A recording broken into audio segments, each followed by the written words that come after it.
got here in January. So guys like that come in, they've got a little bit of an advantage. But what we've seen so far in the summer and everything from the guys that got here in the summertime, excited about all of them, and we've gone around as a staff and tried to discuss, hey, who do we think might have an impact early with some of these freshman groups? And every year, this is our 5th year now being together, it never seems to be the person that you think might be able to do it. It's always somebody else. And usually it has more to do with how well do they adjust to the college transition, now on a schedule and having to do everything a certain way. The ones that can adjust to that way of life a little bit better are the ones that typically get on the field the fastest. But I always think the guys that show up in January have a real advantage. You guys have a lot of game planning and stuff to do for Portland State. How much of that gets worked in at the beginning of fall camp, and how much of it is just continue to work on fundamentals?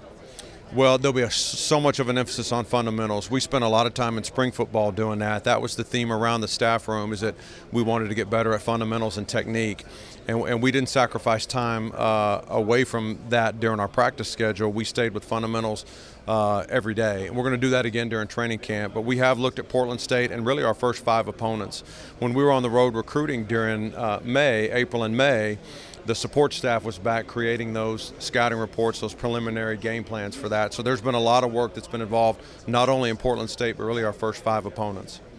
Physically, do you like how your guys came in and how they look now? Coach True did a great job with them, he and the strength staff, and I know that you guys just visited with him a minute ago.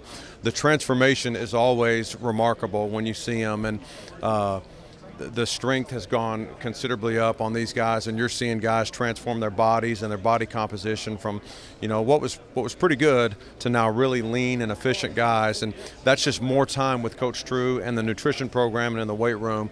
So their bodies are in great shape. They're in the greatest shape that they've been in, and now we just got to transition that into the football field and getting them to maximize that ability. Coach, the gentleman in the program came in. Yeah. Talked to you. Former Marines. Uh-huh. Tell me a little bit about that. I didn't know what to expect with that either, when those guys came in. And I ended up kind of Googling and seeing some things they did at some other schools. And it was really remarkable. What they focused on more than anything was leadership within the team. So, and they asked for volunteers and different things that they did. And we wanted to see who would jump out there and who would take the lead, who wanted to grab that mantle of leadership. And then we put some guys in some positions where they had to lead in some really adverse situations. So it was really the players working together to accomplish something.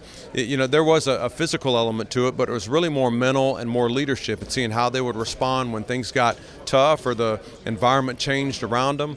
But the transformation from the first day to 48 hours later when the program guys left was really remarkable. And I think there are things that we will continue to reinforce throughout training camp in this season that we'll fall back on and rely on. What are some things that we learned when those guys are here that we can take with us that now we're seeing in our season to be able to grow? Mm-hmm. Coach, you seen anything different from Jarquez and Monterey you haven't seen last year? Yeah, both of just their leadership, and with both of those guys, they took all the 1 reps all the way through spring football, and we really saw their leadership come up. And we mentioned it a minute ago, just their technique and fundamentals.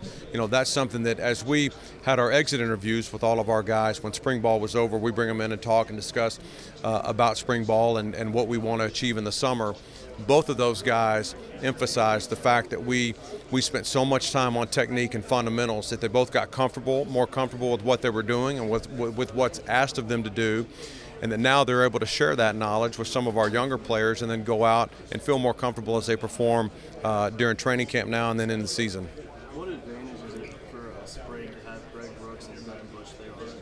It was a huge advantage. I think that any time that you can get them there early is a great advantage to them. I think that they get to adjust to the college life better, and I think that's the biggest part. Guys, we know that they can play. They have great ability, but sometimes they can get there and the college life and the schedule that they're now on and waking up and working out and here and there and meetings and study hall and class, it can get overwhelming to some of them. And that's what usually allows for some more transition time for guys that come in the summer. But guys that come in the spring and they're there in January, they've gone through that and they've been through that. So they're well adjusted to that and how things are going to be, which I think leads to an opportunity for them to get on the field even sooner. A lot of young guys, do you feel like there's a lot of competition going on right now? Is it good competition? It's great competition, and competition makes the best of all of us. And anytime that you're not comfortable with where you are in your position, knowing that somebody is right there around competing, it makes everyone better. So I think we have a great sense of competition throughout the program, not only in the defensive backs but across the team. And that just makes everyone's awareness just a little bit higher. So it's a great thing. I'm sorry, Corey. Is there like one specific leader that's kind of stood out to you maybe this offseason? With the defensive guys, Cam Curl has really kind of grabbed that leadership role with the defensive back. So he's got the respect of all of his teammates, and he's been through this now for 2 years. So he's really grabbed that leadership role within our defensive back group and done a great job, and the guys are really relying on him and leaning on him. Jarquez is the same way.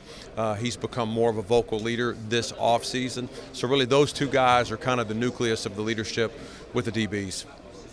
Kind of a challenge for a guy like Jarquez to be more vocal, I guess, kind of more quiet by nature. Yeah, well, out there he's really not. I mean, he really is. I mean, that sometimes when you get guys into their comfort zone and their element, out there that is his comfort zone. So he is more vocal. He's more vocal in the team room. Of course, with Ryan last year, Ryan kind of had that with the corners, and Jarquez, was kind of in a follower role there. And now, as soon as that transition happened, he really grasped it immediately.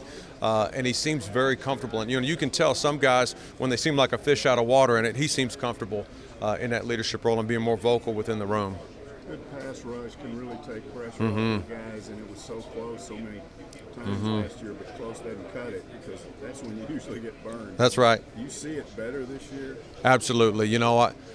We kind of joke as I get defensive backs on campus and we're recruiting them. I always like to make sure that we point out those defensive linemen that are around there, because they certainly do make us better cover guys when they can affect the quarterback like that. We saw that with a lot of our young guys this spring, and we're going to rely on them to get after and affect the quarterback, those speed guys off the edge, and then moving even some of them inside to get the right matchups that we're looking for. But certainly when you got a better pass rush, and you don't have to necessarily get home and sack the quarterback, but if you can affect him and get him off of his path and get him off of his target, then you've won. So we certainly saw that this spring. We need more of that in training camp this season.